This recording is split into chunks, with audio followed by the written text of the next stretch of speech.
আসে আমার মা বড় কষ্ট পায়, বড় যন্ত্রণা পায়, তবুও মা এমন একটা জিনিস মা সন্তানের কাছে যেন ধরা দেয় না।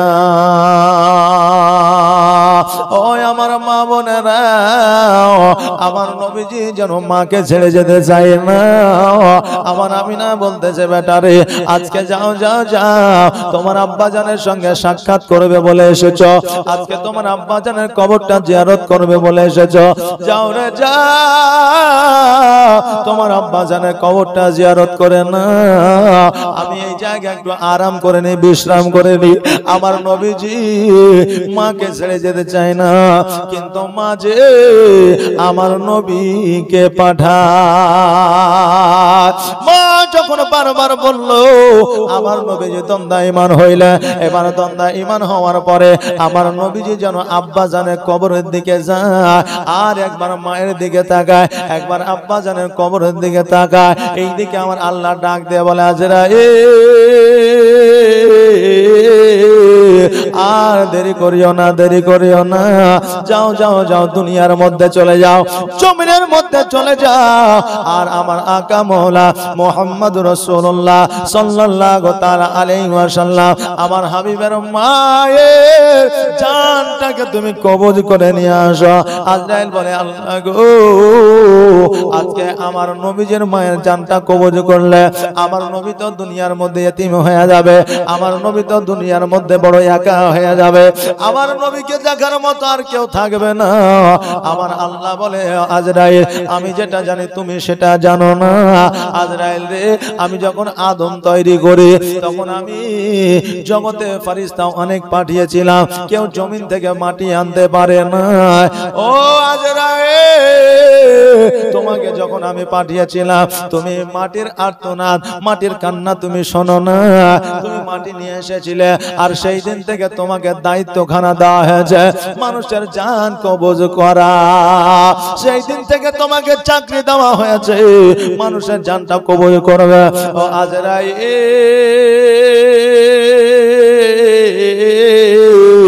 আর দেরি করিও না, দেরি করিও না, যাও যাও যাও, আমার হাবিবের মায়ের জানটা তুমি কবজ করে নিয়ে আসো। আজরাইল আলাইহিস সালাম জগতের মধ্যে আসলে, আসার পরে আমার মা আমিনার সম্মুখে দাঁড়ালে, আমার মা আমিনাকে ডাক দেয়া বলে, আমিনা আমার আল্লাহ ডাক দিয়েছে, চলে যেতে হবে, আমি আজরাইলের সামনে হাজির হয়ে গেছি, আজকে তোমার জানটা আমি নেব। ও ভাই আমার বাবাজি ভাইরা, যারা মুমিন হয়, মুত্তাকিন হয়, সলিহ হয়, সালেহা হয়, তাদের কখনো মওত হয় তারা নিজেই জানতে পারে। যারা মুমিন হয়, যারা মুত্তাকি হয়, সলিহ হয়, তাদের কখনো মওত হবে তারা নিজে জানতে পারে। এই জন্য তারা মওতের ডেটটা বলে দিতে পারে যে আমি অমুক দিন, অমুক সময়ে, অমুক টাইমে আমি ইন্তেকাল করব। বলে কি বলে না? বলে। এখন আজ থেকে 12 বছর আগে, অর্থাৎ 2000 সালে যখন কলকাতা থেকে যারা ঠিকাদার, তারপরে ইঞ্জিনিয়ার যারা ছিল, তারা যখন মোবাইল নিয়ে এসেছিল, বাড়িতে যখন রেখে দিয়েছিল, তখন বাড়ির লোক জানে না যে মোবাইল কিভাবে রিসিভ করতে হয়, ফোন আসা কাকে বলে, কিভাবে কথা বলতে হয়, এটা জানতো না। জানতো যে?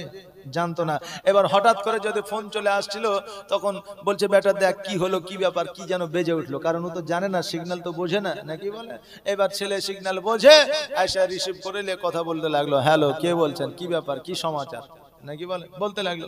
কিন্তু আর ফোনের সিগন্যাল সম্পর্কে তার অভিজ্ঞতা নাই, জানা নাই বলে ও কিন্তু বলতে পারলো না, বুঝতেও পারলো না, ফোনটা রিসিভও করতে পারলো না।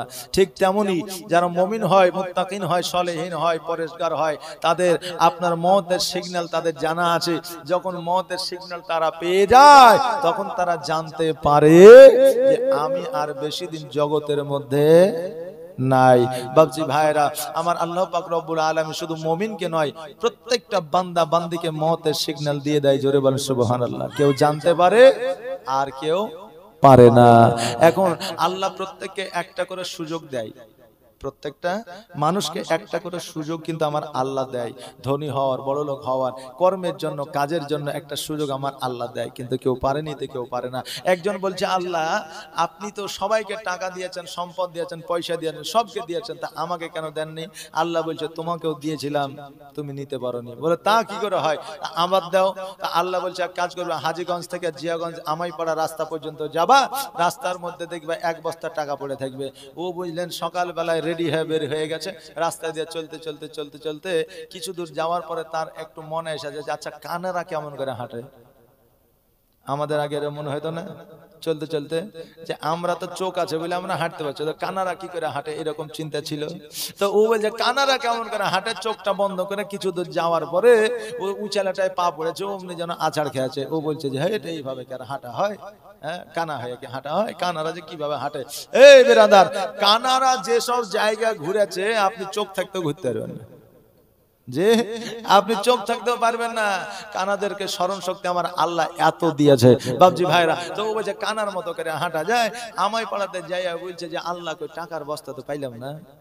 আল্লাহ বলছে কোন জায়গায় কানা হয়েছিলি? তো বলছে হ্যাঁ, এক জায়গায় হয়েছিলাম। বলছে খেপা কোথাকার, আয় হাজীগঞ্জ থেকে আসছি, সব জায়গায় তোর চোখ খোলার, ওখানেই কানা সাজতে গেলে কেন? হ্যাঁ, ওখানটা তো চোখ খুলে আসতে পারতি, ওখানে কানা সাজলি কেন? বাবজি ভাইরা, তো ওই যে যেখানে কানা সেজেছিলি ওখানেই টাকার বস্তা পড়েছিল। ও বলছে হায় হায় হায়, সারা রাস্তা আমি আসলাম আর এই জায়গাতে আমি কানা হইলাম, আমার কি দোষ হয়ে গেল?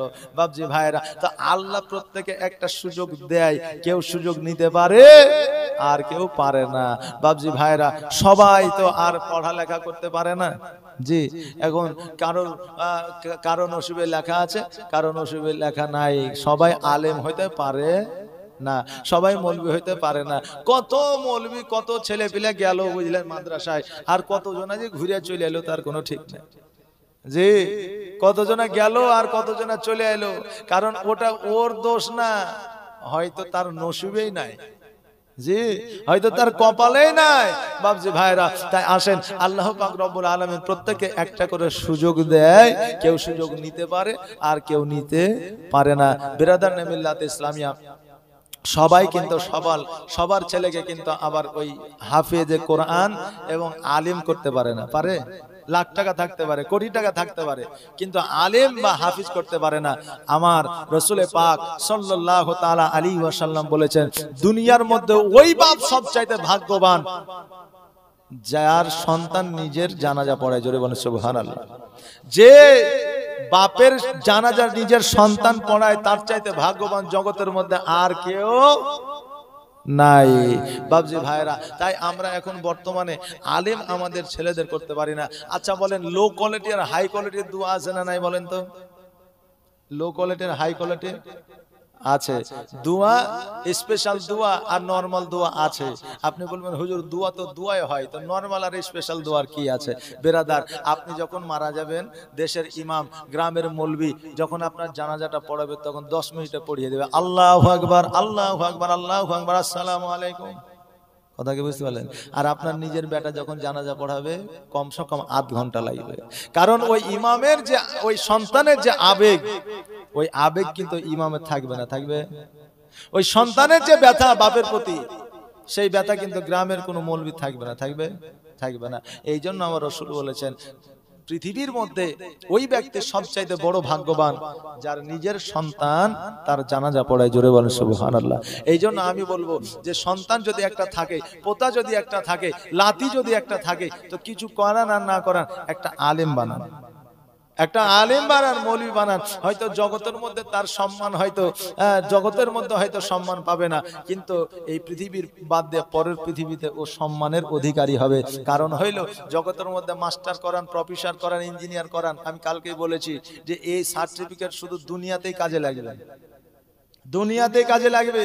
আপনি মারা গেলে আপনার সার্টিফিকেট নিয়ে আপনার ভাই কিন্তু আর ডাক্তারি করতে পারবে না, আপনার সার্টিফিকেট নিয়ে আপনার ভাই কিন্তু আর ইঞ্জিনিয়ারিং করতে পারবে না, আপনার সার্টিফিকেট নিয়ে আপনার আর ওই সার্টিফিকেটে ওই মুড়ি বিক্রি ছাড়া আর কোনো কাজে আসবে না, কারণ হইলো কিছুদিন আগে যখন 500 টাকার নোট আর 1000 টাকার নোট যখন বাতিল হয়ে গেল, তো কলকাতায় দেখছিলাম যে ওই 500 টাকা আর 1000 টাকা তো মুড়ি বিক্রি করছিল, খবরে দেখেননি যে মুড়ি বিক্রি করছিল, কারণ ওটার আর মূল্য নাই। তো একটা সার্টিফিকেটের মূল্য অতদিন থাকবে যতদিন একজন ডাক্তার বেঁচে থাকবে, যতদিন একজন মাস্টার বেঁচে থাকবে, যতদিন একটা ইঞ্জিনিয়ার বেঁচে থাকবে, ততদিন মূল্য থাকবে। সে যখন মারা যাবে ওই সার্টিফিকেটের আর কোনো কাজ নাই। কিন্তু যখন আপনি একটা খারেজি মাদ্রাসা থেকে সার্টিফিকেট নিয়ে আসবেন, যখন একটা আলিমের সার্টিফিকেট নিয়ে আসবেন, যখন একটা হাফিজে কোরআনের সার্টিফিকেট নিয়ে আসবেন, যখন একটা মুফতির সার্টিফিকেট নিয়ে আসবেন, তখন এই জগতেও কাজে লাগবে, পরের জগতেও কাজে লাগবে।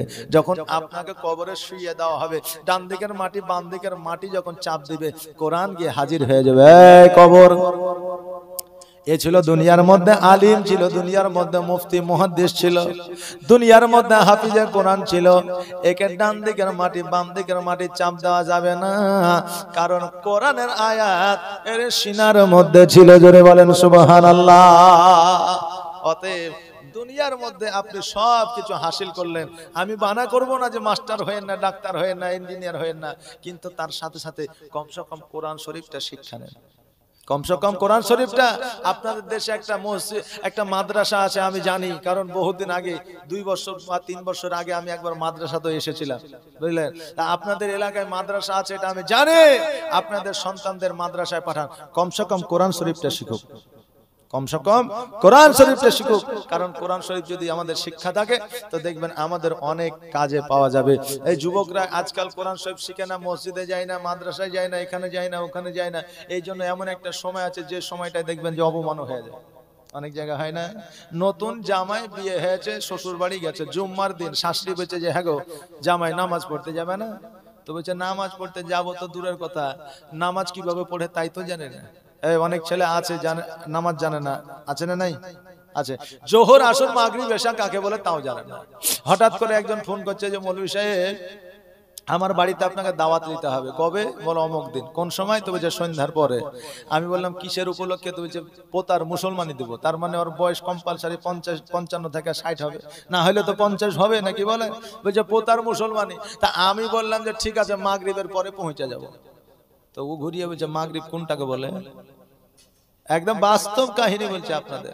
বলছে মাগরিব কোনটাকে বলে? আমরা সন্ধ্যার সময় যে আজানটা হয় ওটাকে মাগরিব বলে। তো বলছে মাগরিব টাগরিব বুঝি না, আপনাকে সন্ধ্যাবেলায় পাইলি হলো। তা আমি বললাম যে আমি আর যাব না, দেশের মৌলবি থাকলে ওকে দেখ করে এলেন। বলে কেন?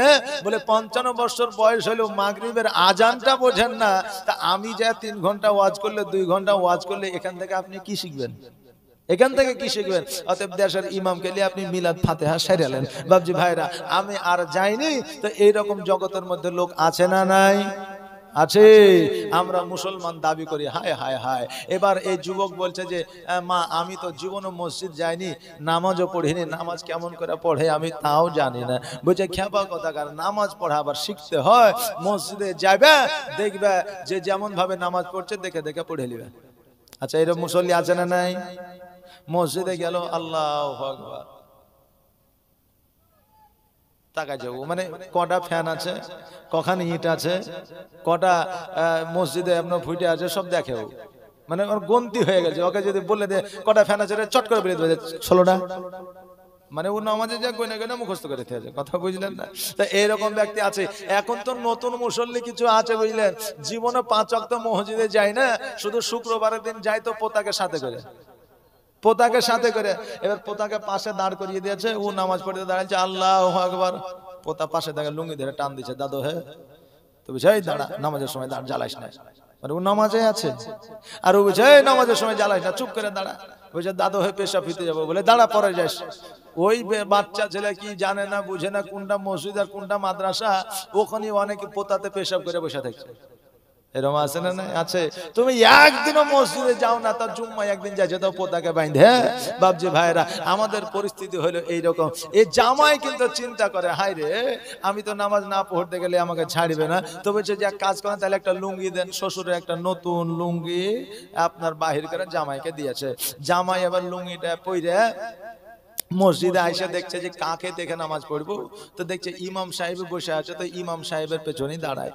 কারণ ইমাম সাহেবরা আগে আগে চলে যায়, কারণ কেন জানেন? কারণ আজকাল মুসল্লিদের যা বর্তমানে জ্বালা, তাতে আপনার ইমামকে আগে যেতে হয়, বলে সারা সপ্তাহ ওকে ছাড় দিন, ও আরে জুম্মার দিনে আগে আসবে না, তাই হয় আগের দিন আসবে, বদনা লটা গেলে ঠিক আছে কিনা, টাঙ্কিতে পানি আছে কিনা, বাথরুম গেলে ঠিক আছে কিনা। জি, এরকম আপনাদের দেশে হয়তো নাই, কিন্তু অনেক দেশে বলে।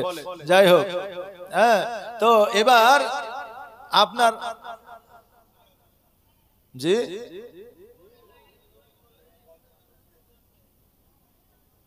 দরুদে পড়ে, আল্লাহুম্মা সাল্লি আলা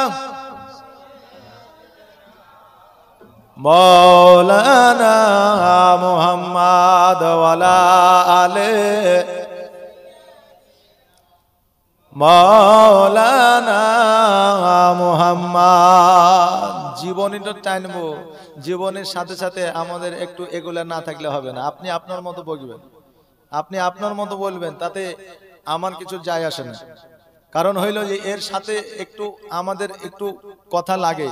আপনি যে বলবেন যে শুধু জীবনী চালে, আমি তো 2-1.5 ঘন্টা জীবনী চালিয়ে গেলাম, কোনো আজ বাইরে কথা বলিনি, বলেছে কোনো কথা বলেনি। তাহলে আমাকে যদি আপনি 5 মিনিট 10 মিনিট সময় না দেন, তাহলে কি করে হবে? জি, অন্যান্য জালসায় কালেকশন হয় আধ ঘন্টা 1 ঘন্টা, আপনার টানা জীবনী শুনছেন, এদিকে খেয়াল রেখেছেন? সুবহানাল্লাহ, মাশাআল্লাহ। তাই বলে জীবনী করলে যে আমার জীবনী শেষ হয়ে যাবে তা না। আজকে কেন 7 দিন জীবনী করলে শেষ করতে পারবো না, কিন্তু তার মধ্যে একটা ব্যাপার থাকে, সেটা আপনাকে বুঝতে হবে। যারা দরুদ পড়েন, আল্লাহুম্মা সাল্লি আলা মাওলানা মুহাম্মাদ ওয়া আলা আলি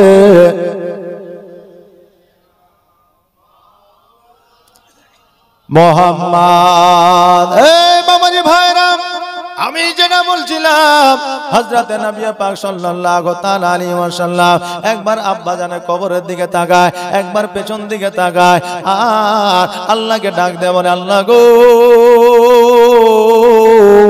আমার মা আমাকেও ফাঁকি দিয়ে যাবে নাকি? আমার আব্বা যেমন আমাকে ফাঁকি দিয়েছে। এবার বেরাদার মিল্লাত ইসলামিয়া, এইদিকে আজরাইল আলাইহিস সালাম এসে হাজির হয়েছে। আজরাইল আসার পরে বলে, আমিনা, আমাকে আল্লাহ খবর দিয়েছে, আমাকে পয়গাম পাঠিয়ে দিয়েছে, তোমাকে চলে যেতে হবে, তোমার জানটা কবজ করব। আমার আমিনা বলে, আজরাইল, ও আজরাইল শোনো রে, আমার আল্লাহ যখন পাঠিয়ে দিয়েছে, তুমি আমার জানটা কবজ করে নাও, তুমি আমার জানটা নিয়ে যাও। যতক্ষণ পর্যন্ত আমার নবী না আসবে, ততক্ষণ পর্যন্ত তুমি নিয়ে যাও। যদি আমার নবী চলে আসে, আমি আর যাইতে পারবো না। এই জন্য আমি যেতে পারবো না, কারণ আমার বেটা মুহাম্মদ আমাকে ছাড়বে না। ও আজরাইল, আর দেরি করিও না, দেরি করিও না, তুমি আমাকে নিয়ে যাও। যারা মুমিন হয় তারা দুনিয়ার মধ্যে থাকতে চায় না, আর যারা মুমিন হয় তারা জগৎ ছেড়ে যেতে চায় না। আমাদেরকে যদি এরকম একটা সুযোগ দেওয়া হতো যে তোমাকে আল্লাহ ডেকে যেতে হবে, আমরা বলতাম সাহার দিয়ে আসে তারপরে নিয়ে যাও, পানি দিয়ে আসে তারপরে নিয়ে যাও, বেটাকে স্কুলে দিয়ে আসে তারপরে নিয়ে যাও। আমরা হলে বলতাম বাবজি ভাইরা, কিন্তু আমার মা আমিনা রাদিয়াল্লাহু তাআলা আনহা বলে, ও আজরাইল শোনো গো, আজকে তুমি আমাকে জলদি করে নিয়ে চলো। এই জন্য নিয়ে চলো যে আমার নবী যদি এসে হাজির হয়ে যায়, আমি আর যেতে পারবো না। ও আমার মা বোনেরা, আমার হযরত আজরাইল আলাইহিস সালাম আমার মা আমিনার কাছে আপনার পৌঁছে যেমন যাবে, আমার মা আমিনা দাসীকে ডাক দিয়ে বলে, দাসী রে, আমার একটা কথা শুনেলে, কারণ আমার সন্তান মুহাম্মদ বাপের কবরের কাছে আছে, কবর জিয়ারত করে, কবর জিয়ারতের শেষে যখন আসবে আমাকে আর পাইবে না। অতএব দাসী, আমার সন্তানটিকে তার দাদা আব্দুল মুত্তালিবের কাছে পৌঁছায় দিও, তার দাদার কাছে রেখে দিও। দাসী বলল, শোনো গো, আমার যতক্ষণ পর্যন্ত প্রাণ আছে, জান আছে, যতক্ষণ পর্যন্ত আমার হায়াত আছে, ততক্ষণ পর্যন্ত আমি তোমার বেটা মুহাম্মদকে আব্দুল মুত্তালিবের কাছে পৌঁছায় দিব।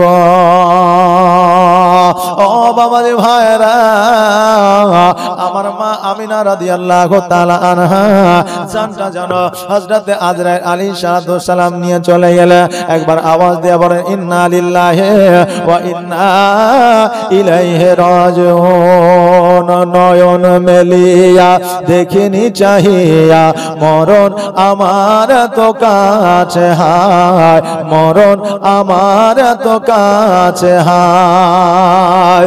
সকাল ফুরালো বেলা গোড়ালো, সকাল ফুরালো বেলা গোড়ালো, কেমন করে যে দিন চলে যায় নয়ন মেলিয়া দেখিনি চাহিয়া মরণ আমার তো কাছে হায়, মরণ আমার তো কাছে হায়। এই ধরায় যারা সাথী ছিল একে একে সব বিদায় নিল, এই ধরায় যারা সাথী ছিল একে একে সব বিদায় নিল।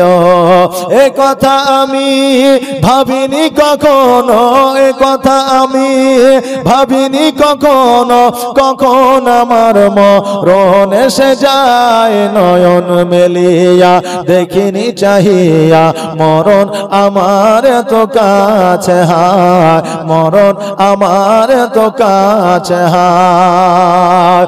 সকালে বাগানে যে ফুল ফোটে সন্ধে বেলায় তা ঝরেও বটে, সকালে বাগানে যে ফুল ফোটে সন্ধে বেলায় তা ঝরেও বটে। এভাবে তুমিও ঝরে যাবে একদিন, এভাবে তুমিও চলে যাবে একদিন, সেদিনকে স্মরণ করো সবাই নয়ন মেলিয়া দেখিনি চাহিয়া মরণ আমার তো কাছে হায়, মরণ আমার তো কাছে হায়। আল্লাহুম্মা সাল্লি মাওলানা মুহাম্মাদ ওয়া আলা আলিহি মাওলানা মুহাম্মাদ সাল্লাল্লাহু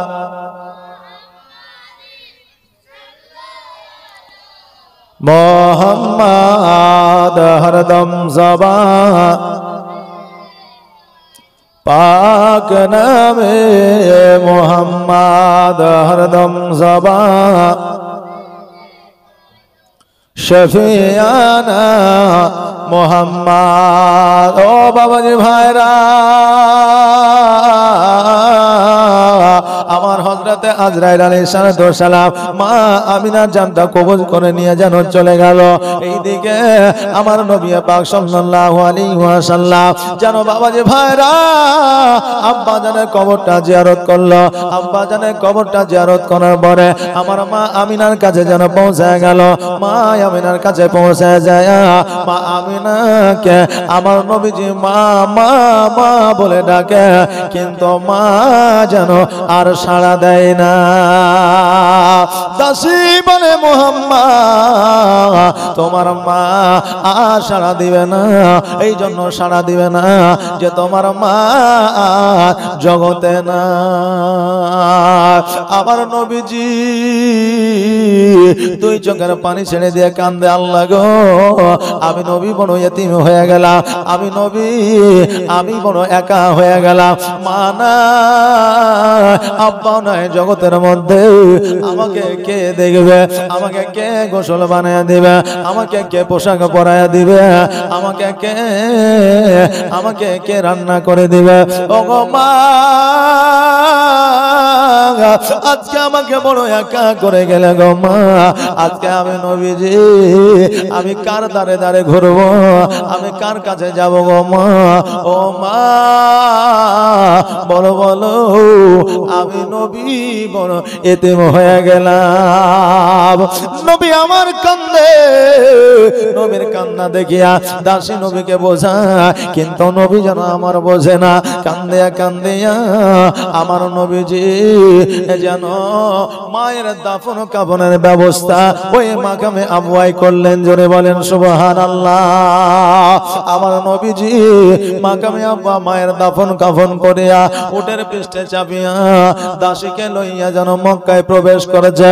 দূর থেকে দেখছে আমার নবীজি, দেখছেন যেন আব্দুল মুত্তালিব ওই খানায় কাবায় হিলান দিয়ে যেন কান্না করেছে, দুই চোখ দিয়ে পানি ঝরে যাইতেছে। আমার নবীজি উটের পৃষ্ঠে থেকে নামিয়া চড়তে চড়তে গিয়ে আব্দুল মুত্তালিবকে জড়াইয়া ধরে কান্দে, দাদা গো মানায় মানায়। আব্দুল মুত্তালিব বলে, মুহাম্মদ ওরে আমার পোতা, বলো বলো আজকে তুমি বলো রে পোতা, আজকে তোমার মা কোথায়? তোমার মাকে কেন দেখা যায় না? আমার মা আমিনাকে কেন দেখতে পাই না? আমার নবী যে দুই চোখের পানি ছেড়ে দিয়ে কান্দে, দাদা আজকে আব্বা যেমন আমাকে ছেড়ে দিয়ে চলে গেছে গো, আজকে আমার মাও আমাকে ছেড়ে দিয়ে চলে গেছে। ও গো দাদা, আমি পৃথিবীতে বড় ইতিম হয়ে গেলাম, পৃথিবীতে বড় একা হয়ে গেলাম। আজকে আমার গোসল দেওয়ার মতো কেউ রইল না, আজকে আমাকে খাইয়ে দেওয়ার মতো কেউ রইল না, আমাকে পোশাক পরিধান করিয়ে দেওয়ার মতো কেউ রইল না। দাদা গো আমার মায়ের যাওয়া আমি নবী যেন সহ্য করতে পারি না। আব্দুল মুত্তালিব রাদিয়াল্লাহু তাআলা আনহু আমার নবীজিকে বুকের মধ্যে জড়ায়া ধরে নিয়ে বলে, ও মুহাম্মদ তুমি কাঁদিও না, এই জন্য কাঁদিও না, তোমার মা নাই তো কি হয়েছে, তোমার আব্বা নাই তো কি হয়েছে, আমি তোমার দাদা এখনো পর্যন্ত জগতের মধ্যে বেঁচে আছি, আমি তোমার জীবনে কোনোদিন অসুবিধা হইতে দিব না। তবু আমার নবী কান্দে, আমার নবীর কান্না যেন বন্ধ হয় না। আব্দুল মুত্তালিব কত করে বোঝায়, আমার নবী যেন বোঝে না, কারণ আমার নবী তো সবই বোঝে, কিন্তু দুনিয়ার যে একা চিন্তা ভাবনা ধারণা এটা যেন দূর হয় না। আমার নবীজি রাত্রি বেলায় বিছানায় শুয়ে আছে, আব্দুল মুত্তালিব রাদিয়াল্লাহু তাআলা আনহু উনি এক পাশে শুয়ে আছে। আমার নবী যেন ডুকরে ডুকরে কাঁদে রাতের বেলা। আমার আব্দুল মুত্তালিব ডাক দিয়ে বলে, ও পোতা তুমি আর কাঁদিও না, তুমি সারাদিন যেইভাবে কেঁদেছো রে, আজকে ওইভাবে যদি তুমি যদি কান্না করো তোমার শরীর খারাপ হবে, তোমার শরীর অসুস্থ হয়ে যাবে। আমার নবীজি বলে, দাদা গো আমি নিজেকে এত বোঝাই তবুও যেন আমার কান্না বন্ধ হয় না। দাদা যা আমি চেষ্টা করি আমার কান্না বন্ধ করবার জন্য, কিন্তু তবুও যেন আমার কান্না বন্ধ হয় না। সারা রাত আমার নবীজি কেন্দে কেন্দে যেন রাত্রি থেকে আপনার অতিবাহিত করে দিল। সকাল বেলায় যখন আমার নবীজি ঘুম থেকে উঠেছে, ঘুম থেকে ওঠার পরে দাদাকে ডাক দিয়ে বলে, দাদা আমি নবী চোখে যেন দেখতে পাই না। আব্দুল মুত্তালিব বলে, মুহাম্মদ আমি তোমাকে আগে বললাম তুমি এত কাঁদিও না, কাঁদিও না, কারণ তুমি কাঁদলে তোমার শরীরটা অসুস্থ হয়ে যাবে, তোমার অসুখ হয়ে যাবে। আমার নবী বললে, দাদা মায়ের কথা মনে পড়ে যায় গো দাদা, আমার কান্না বন্ধ হয় না। আব্দুল মুত্তালিব চিন্তা করে, হায় রে আমার পোতা যে অন্ধ হয়ে গেছে, আমার পোতা চোখে দেখতে পায় না, কার কাছে নিয়ে যায়, কোন হাকিমের কাছে নিয়ে যায়? আমার নবী পাক সাল্লাল্লাহু তাআলা আলাইহি ওয়াসাল্লামকে ওই আমলে একজন হাকিমের কাছে নিয়ে যাওয়া হলো। হাকিমের কাছে নিয়ে যাওয়ার পরে ওই হাকিমকে দেখাইলো। হাকিম বলল, শোনো গো এই নুরানিময় চেহারাওয়ালা ছেলেটা কোথাকার? এই ছেলেটার নাম কি? বলে মুহাম্মদ। সঙ্গে সঙ্গে হাকিম বলল, শোনো এই ছেলেটিকে বাড়িতে নিয়ে চলে যাও, এই ছেলেটির এত এত দুশ্মন যে কোনো সময় ছেলেটিকে হত্যা করে দিতে পারে, যে কোনো মুহূর্তে ছেলেটির প্রতি আক্রমণ করে দিতে পারে। বলে কেন? বলে এই জন্য আক্রমণ করতে পারে, এই ছেলেটা হলো আখেরি পয়গম্বর জনাবে মুহাম্মদ রাসূলুল্লাহ সাল্লাল্লাহু তাআলা আলাইহি ওয়াসাল্লাম। এই একদিন ইসলামের ধর্ম প্রচার করবে, এই একদিন ইসলামের প্রচার ও প্রসার করবে। যত মূর্তি পূজা আছে সবকে সরাইয়া দিবে, যত সূর্য পূজা আছে সবকে সরাইয়া দিবে, যত চন্দ্র পূজা আছে সবকে সরাইয়া দিবে, যত গাছ পূজা আছে সরাইয়া দিবে, যত আপনার পাথর পূজা আছে সরাইয়া দিবে। এর নাম হলো মুহাম্মদ। আব্দুল মুত্তালিব বলে তুমি কেমন করে জানলে? বলে আমি তাওরাত ইনজিল জুবুরে পড়েছিলাম, মুহাম্মদ নামে একজন আসবে, তার বাপের নাম হবে আব্দুল্লাহ, তার মায়ের নাম হবে আমিনা, তার দাদার নাম হবে আব্দুল মুত্তালিব, বনি হাশিম গোত্রের বংশের মানুষ হবে তারা। ওই আমার বাবাজি ভাইরা, আমার আব্দুল মুত্তালিব রাদিয়াল্লাহু তাআলা আনহু আমার নবীজিকে সঙ্গে সঙ্গে নিয়ে চলে আসলেন। এবার তার আগে জিজ্ঞাসা করেছিলেন, হাকিম গো আজকে আমার পোতা যে চোখে দেখতে পাই না, বলো বলো কোন হাকিমের কাছে নিয়ে গেলে ভালো হবে, কোন ডাক্তারের কাছে নিয়ে গেলে ভালো হবে, কোন ওঝার কাছে নিয়ে গেলে ভালো হবে? হাকিম বলল শোনো গো, এই যে তোমার পোতায় আছে এর নাম হলো মুহাম্মদ, আসমানি নাম হলো আহমদ, এই হলো সব চাইতে বড় ডাক্তার, আর চাইতে ডাক্তার জগতে আর কেউ না। অতএব এর চক্ষু মুবারকে এর থুতু মুবারক লাগিয়ে দিবে, দেখবে তার চোখের জ্যোতি বেড়ে গেছে। আমার দয়ার নবীকে লইয়া যখন বাড়িতে আসলেন গো, বাড়িতে আসার পরে আমার দয়ার নবী মায়ার নবী সাল্লাল্লাহু তাআলা আলাইহি ওয়াসাল্লামের থুতু মুবারক নিয়া আমার নবীজির চক্ষু মুবারকে যখন লাগায়া দিলেন, আমার নবীজি ডাক দিয়া বলে দাদা আমি আগে যা দেখতে পাইতাম গো দাদা, এখন তার চাইতে দ্বিগুণ বেশি দেখতে পাই। জোরে বলেন সুবহানাল্লাহ। তার চাইতে বেশি দেখতে পায়। ও বাবাজি আমার ভাইরা মায়েরা, আজকে নবীর থুতু মুবারকের বাদৌলতে যদি চোখের যদি বেড়ে যায়, আমার নবীর চাঁদের হাতের ইশারায় যদি চন্দ্র দুখণ্ডিত হয়ে যায়, আজকে কিছু মানুষ আছে যারা বলে থাকে নবী আমার মতো ছিল, বলে কি বলে না নবী আমার মতো ছিল। ও বিরাদারনে মিল্লাত ইসলামিয়া, আমার নবীজি তখনও বিজ্ঞান ছিলেন, এখনো আছেন, কিয়ামত পর্যন্ত থাকবেন। এই জন্য কই বলছে বিজ্ঞানীরও বিজ্ঞানী আমার নবীজি। জোরে বলেন সুবহানাল্লাহ।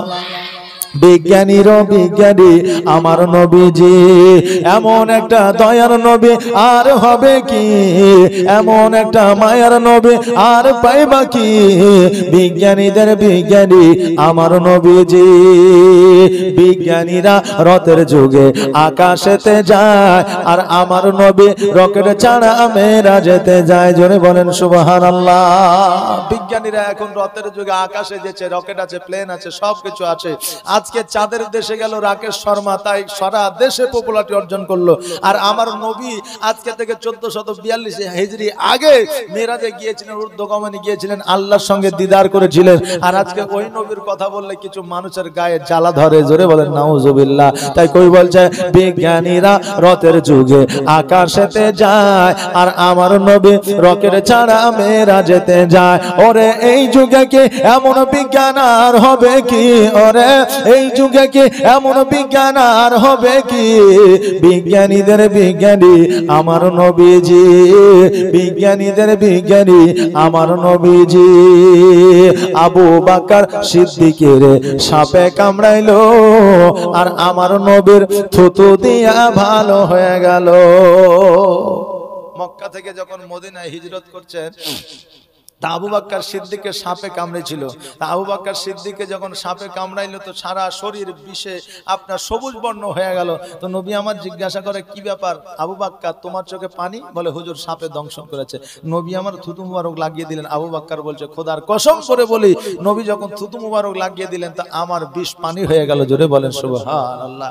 আর এখন যারা বলছে নবী আমার মতো ছিল, তাদের থুতু ঘামাচিতে যদি দিয়ে দেওয়া হয় তো ওই জায়গাটায় পচা ঘা হয়ে ক্যান্সার হয়ে যাবে, ভালো ভালো হবে না।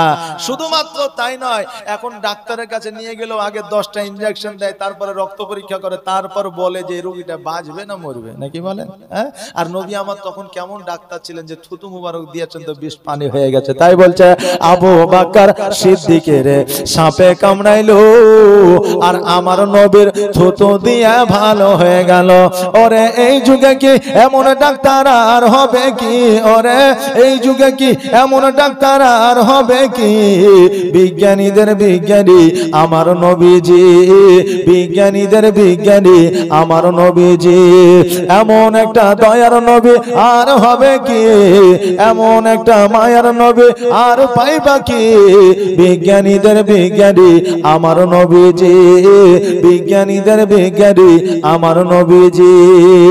আগের যুগের মানুষের অসুখ কম হতো আর আমার নবীর কাছে আসলে ভালো হয়ে যেত। জোরে বলেন সুবহানাল্লাহ। আগের যুগের মানুষের অসুখ কম হতো, কিন্তু আমার নবীর কাছে আসলে, নবীর চেহারা দেখলে রোগ ভালো হয়ে যেত। জোরে বলেন সুবহানাল্লাহ। আগের যুগের মানুষের অসুখ কম হতো আর আমার নবীর কাছে আসলে ভালো হয়ে যেত। ওরে এই যুগে কি এমন ওঝার হবে কি? ওরে এই যুগে কি এমন ওঝার হবে কি? বিজ্ঞানীদের বিজ্ঞানী আমার নবীজি, বিজ্ঞানীদের বিজ্ঞানী আমার নবীজি। আল্লাহুম্মা সাল্লাল্লাহু মাওলানা মুহাম্মাদ ওয়া আলা মাওলানা মুহাম্মাদ সাল্লাল্লাহু মুহাম্মাদিন हरदम ज़बान से निकालो पाक नामे, हरदम ज़बान शफियाना। ओ बाबाजी भाईरा, আমার দয়ার নবী মায়ের নবী সাল্লাল্লাহু তাআলা আলাইহি ওয়াসাল্লাম আব্দুল মুত্তালিব রাদিয়াল্লাহু তাআলা আনহুর কাছে যেন আপনার থাকতে লাগলে, এইভাবে 2 বছর আব্দুল মুত্তালিবের কাছে থাকলে আমার নবীজি আব্দুল মুত্তালিবের কাছে যখন রইলে, আব্দুল মুত্তালিব যখন অসুস্থ হয়ে গেল, আব্দুল মুত্তালিব আবু তালিবকে ডাক দেয়া বলে, আমির হামজাকে ডাক দেয়া বলে, ও আমার সন্তানেরা, এই দেখ আমার পিতা মুহাম্মদ সাল্লাল্লাহু তাআলা আলাইহি ওয়াসাল্লামের এই জগতে কেউ না, অতএব তোমাদের দেখাশোনা করতে হবে, তোমাদের লালন পালন করতে হবে। আবু তালিব বলল ঠিক আছে ও আব্বা যা, তুমি যদি আমাকে দাও আমি আমার এই পোতাজানকে লালিত পালিত করতে পারি। ও বিরাদান মিল্লাত ইসলামিয়া, এবার কিন্তু বাবাজি ভাইরা আমার আব্দুল মুত্তালিবের কাছ থেকে নিয়ে আবু তালিবের কাছে যেন আপনার চলে গেল। আমার আব্দুল মুত্তালিব রাদিয়াল্লাহু তাআলা আনহু এই জগৎ ছেড়ে পরজগৎ গমন করলে, আমার নবীজি চাচাদের কাছে যেন লালিত পালিত হতে লাগলে।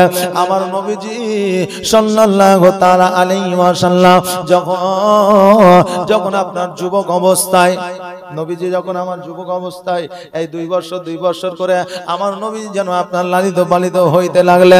আমার নবীজি বাচ্চা কালে আমার নবীজি 6 বছর 7 বছরে 8 বছরে আমার নবীজি অনেক কাজ করেছে, অনেক আপনার কেমন কাজ করেছে। যেই দেশে আমার নবীজির আমলে নারীকে বিক্রয় করে দেওয়া হতো, আপনার ভাই বিক্রি করতো বোনকে, বোন বিক্রি করতো আপনার ভাই বিক্রি করতো বোনকে, সন্তান বিক্রি করতো মাকে, স্বামী বিক্রি করতো স্ত্রীকে, আর বাপ বিক্রি করতো কন্যাকে। এইরকম একটা মেলা হইতো। আমার নবীজি আবু তালিবের কাছে যখন আপনার লালিত পালিত হইতেছিল, তখন ওই মেলা আমার নবী বন্ধ করেছিল। জোরে বলেন সুবহানাল্লাহ। আমার নবীজি এইরকম পদক্ষেপ দেখিয়া চাচারা ভয় পেয়েছিল, হায় রে আমার পোতার প্রতি হয়তো কেউ আক্রমণ করবে, আমার পোতার প্রতি হয়তো কেউ আঘাত করবে, আমার পোতার প্রতি হয়তো কেউ আপনার আমার পোতাকে আঘাত করবে, এই ভয়ে ছিল। সব শেষে চাচা আমিরে হামজার কাছে ছিল। চাচা আমিরে হামজার কাছে যখন আমার নবীজি থাকতে লাগলে, আমার নবীজি ডাক দিয়ে বললে, চাচা গো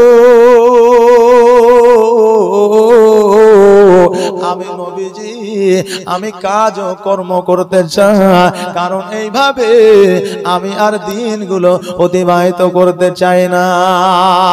আমিরে হামজা বলল, মুহাম্মদ তুমি যে কাজ করবা তোমার তো সঠিক বয়স হয় না, কাজের বয়স হয় না। আজকে তুমি যে কাজ করবা রে বেটা, আজকে কাজ করতে গিয়ে তোমার যদি কোনো অসুবিধা হয়ে যায়, যদি তোমাকে বাঘে ভাল্লুকে যদি আক্রমণ করে দেয়, তাহলে আমি কেমন করে জবাব দিব? আমার নবীজি বললেন, চাচা গো আমার কোনো রকমের অসুবিধা হবে না, আমাকে কোনো বাঘে ভাল্লুকে আমাকে আক্রমণ করবে না, আমার জন্য একটা কাজের ব্যবস্থা করে দেয়। আমিরে হামজা রাদিয়াল্লাহু তাআলা আনহু আমার মা খাদিজাতুল কুবরা রাদিয়াল্লাহু তাআলা আনহার বাড়িতে গেলেন। যাওয়ার পরে আমার খাদিজা যখন বাদশাহিনী ছিলেন, আমার খাদিজা রাদিয়াল্লাহু তাআলা আনহা কিন্তু তখন রানী ছিলেন। আমার খাদিজা রাদিয়াল্লাহু তাআলা আনহা কিন্তু তখন আপনার সর্দারিনী ছিলেন। একটা নয়, দুইটা নয়, তিনটা নয়, চারটা নয়, 6টা সম্পদের মালিক ছিলেন। খাদিজা 6টা সম্পদের মালিক ছিলেন। কেমন করে 6টা সম্পদের মালিক হইলেন? নিজের আব্বা জানে 3টা সম্পদ, আর খাদিজাতুল কুবরা রাদিয়াল্লাহু তাআলা আনহা 3টা বিবাহ করেছিলেন, আর ওই 3টা বিবাহ করা 3টা স্বামীর সম্পদ, টোটাল 6টা সম্পদের মালিক ছিলেন। আমার হযরতে আমিরে হামজা রাদিয়াল্লাহু তাআলা আনহু গিয়ে বললেন, ও আমাদের বাদশাহিনী, আমার একজন ভাতিজা আছে যার নাম হলো মুহাম্মদ, ওই মুহাম্মদকে আমি তোমার বাড়িতে কাজে লাগাতে চাই। মুহাম্মদকে তোমার বাড়িতে কাজে লাগাতে চাই, তুমি একবার কাজে লাগায় দাও। ওই আমার বাবা যে ভাইরা,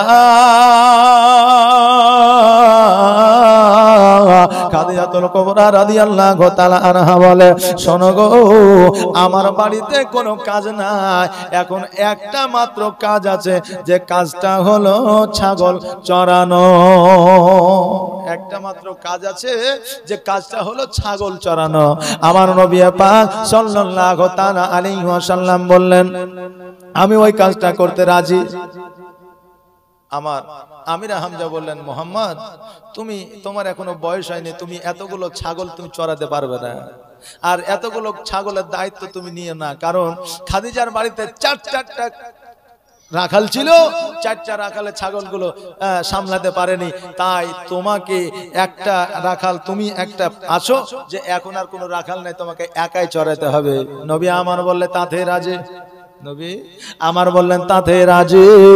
ও বাবাজি ভাইরা, আমার নবীজি যখন বললেন রাজি, বলে পারবা তো? বলে হ্যাঁ। এবার আমিরে হামজা রাদিয়াল্লাহু তাআলা আনহু খাদিজার বাড়িতে যাইলেন। যাওয়ার পরে খাদিজাকে বললেন, খাদিজা আমার ভাতিজা কিন্তু রাজি, ওই কাজটা দেওয়া যাবে কিনা? খাদিজা বলল, কাজ তো দেওয়া যাবে, কিন্তু অতগুলো ছাগল বকরি তোমার ভাতিজা কি চড়াতে পারবে? বলে হ্যাঁ হ্যাঁ পারবে। আমার ভাতিজা যখন বলে দিয়েছে, এবার বলল, আগামী কাল থেকে তোমার ভাতিজাকে কাজে লাগিয়ে দাও। কবে থেকে? আগামী কালকে থেকে তোমার ভাতিজাকে কাজে লাগিয়ে দাও। আমার নবীজি পরের দিন সকাল বেলা একটা লাঠি লইয়া ছাগলগুলো নিয়ে যেন আপনার চলে গেলেন কোথায়? জঙ্গলে, বনে জঙ্গলে। এবার জঙ্গলে ছাগলগুলো যখন নিয়ে গেল, খাদিজা চিন্তা করে, হায় রে, 4টা রাখালে এই ছাগলগুলোকে আটকাইতে পারে না, আর একজন মুহাম্মদ আমিরে হামজার ভাতিজা নিয়ে গেল, আসলে সামলাতে পারবে কিনা? চলো একবার ছাদের উপরে গিয়া দেখি। দেখেন না, আমাদের যখন কেউ মজা নেয়, মস্করা করে, তখন দেখবেন কেউ দেখতে আসে, কেউ দেখে, কেউ হাসে, হয় না?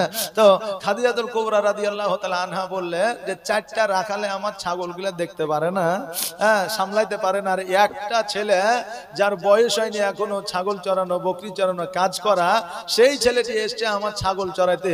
তো দেখি ছাদের উপরে গিয়ে আসলে ছাগল কেমন করে সে চড়াইছে, ছাগলকে কেমন কেমন করে চড়াইছে, আমি ছাদে যা দেখি। বেরাদার মিল্লাত ইসলামিয়া, আমার খাদিজাতুল কুবরা রাদিয়াল্লাহু তাআলা আনহা যেমনই বাবা যে ছাদের উপরে গিয়েছে, ছাদের উপর থেকে লক্ষ্য করে দেখছে যেন ছাগলগুলোকে আমার নবীজি ছেড়ে দিয়েছে, আর আমার নবীজি একটা বাবলা গাছের ছায়া হাতের উপর হাত দিয়ে যেন শুয়ে আরাম করতেছে। জোরে বলেন সুবহানাল্লাহ।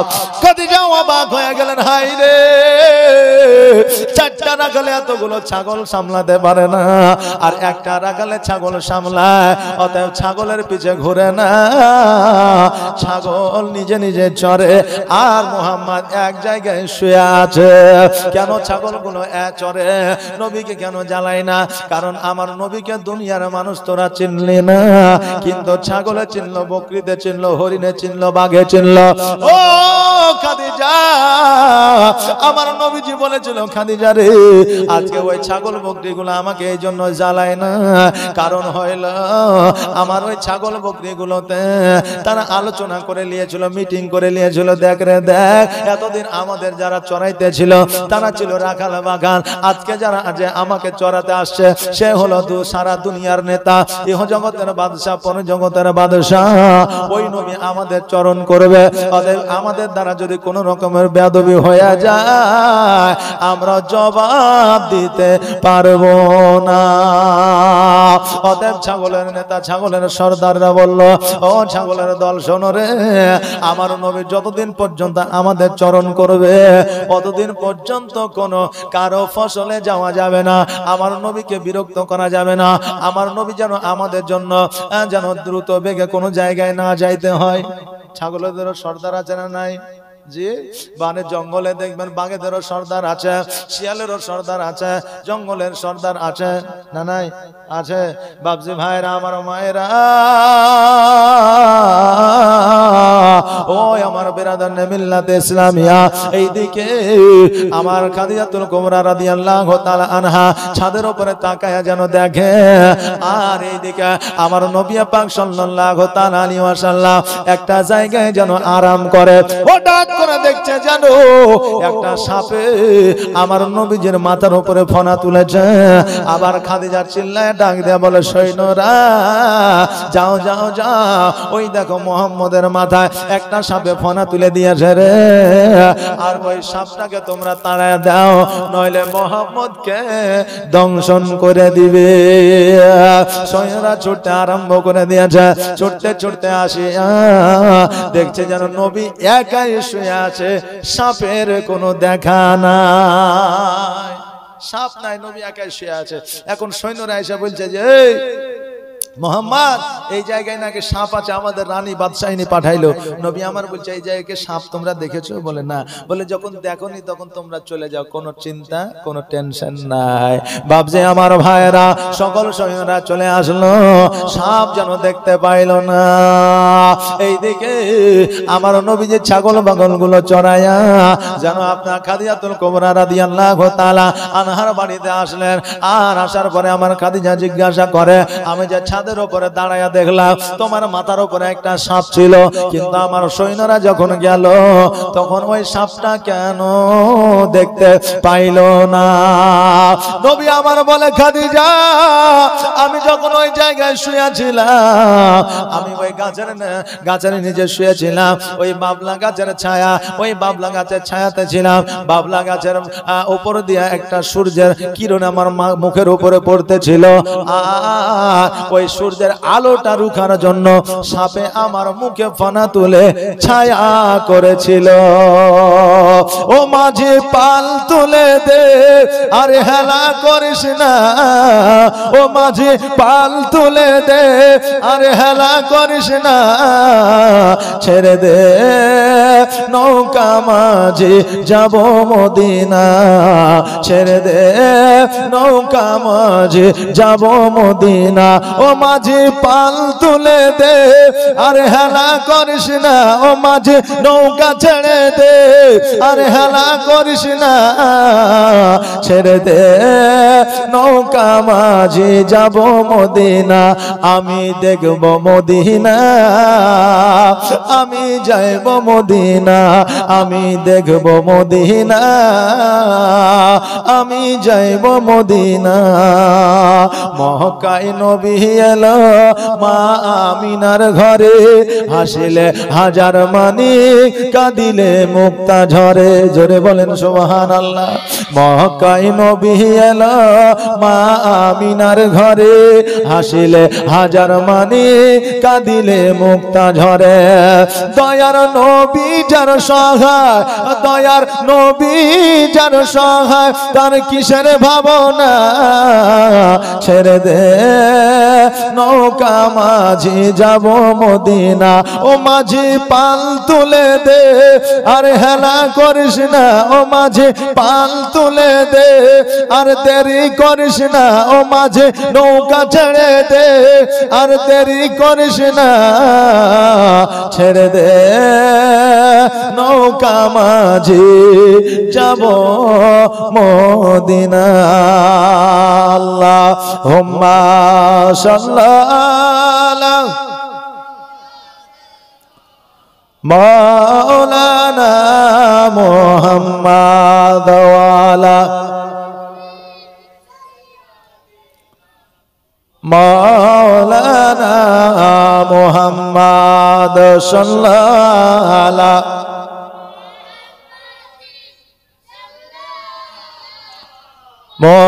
মুহাম্মাদ হরদম জবান पाक नामे मोहम्मद हरदम ज़बान शफियाना। ओ बाबाजी भाईरा, আমার নবী পাক সাল্লাল্লাহু তাআলা আলাইহি ওয়াসাল্লাম বললেন যে আমাকে সাপে আমার মুখে ছায়া করার জন্য ওই সাপ পানা তুলে দাঁড়িয়েছিল আমার খাদিজা রাদিয়াল্লাহু তাআলা আনহা। তিনি চিন্তা করেন, হায় রে, এই যে ওই সন্তান জগতের সন্তান নয়, এই সন্তানের অলৌকিক দৃশ্য আমি যা দেখলাম এর আগে কখনো দেখি না। এই সন্তানের যে ছেলেটির যে অবাক করা ঘটনা, এটা আমি আগে কিন্তু কখনো দেখি না। আমার খাদিজা রাদিয়াল্লাহু তাআলা আনহা পরের দিন আপনার সকালবেলা আমার নবীজি যখন ছাগল নিয়ে যাবে, আমার খাদিজাতুল কুবরা রাদিয়াল্লাহু তাআলা আনহা বলে, ও মুহাম্মদ শোনো রে, আমার ছাগলগুলোকে তুমি নিয়ে যাবা, কিন্তু আমার ছাগলগুলো একটাও যেন ক্ষুধার্ত না থাকে।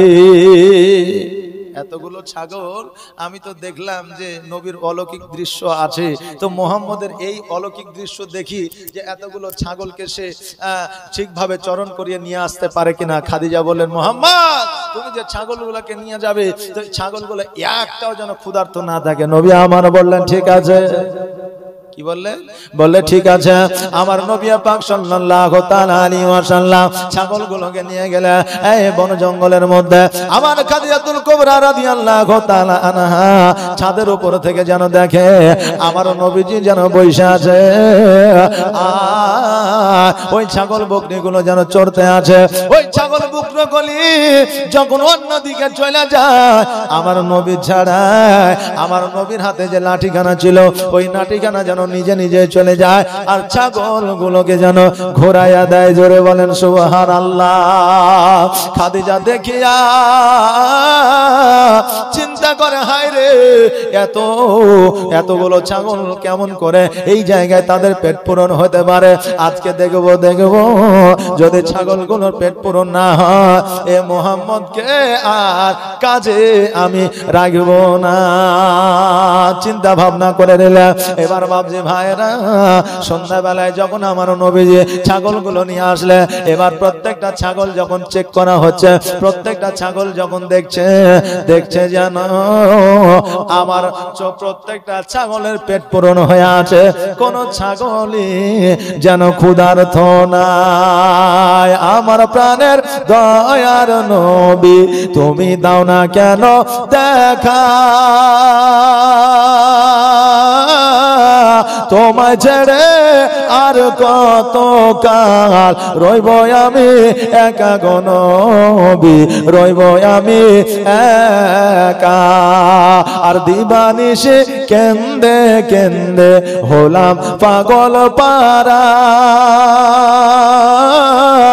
কেউ জানে না কান্দে কেন, আমি যে কে হারা গো নবী, আমি যে কে হারা। আর সন্ধ্যে আকাশ শোনরে বাতাস, সন্ধ্যে আকাশ শোনরে বাতাস, হারালাম মর নবীজিকে। এই জীবনে দেখব নাকি তোমার নূরে ছবি গো নবী, তোমার নূরের ছবি। আর গোলাপ হইয়া ফুটলে তুমি, গোলাপ হইয়া ফুটলে তুমি, সুদূর কোরাই শের বনে। আর সূর্য হইয়া রইলে তুমি, আমার ভাঙা প্রাণে গো নবী, আমার ভাঙা প্রাণে। আর কতই আঘাত দিয়াছিল, কতই যন্ত্রণা দিয়েছিল ওই হাবশী দেশের মানুষ। আর কতই ব্যথা পেয়েছিল, বেলাল হয়ে গেল বেহুশ গো নবী, হয়ে গেল বেহুশ। আর তবুও বেলাল ছাড়েনি কোরআন, তবুও বেলাল ছাড়েনি কোরআন, ছাড়েনি নবীর নাম।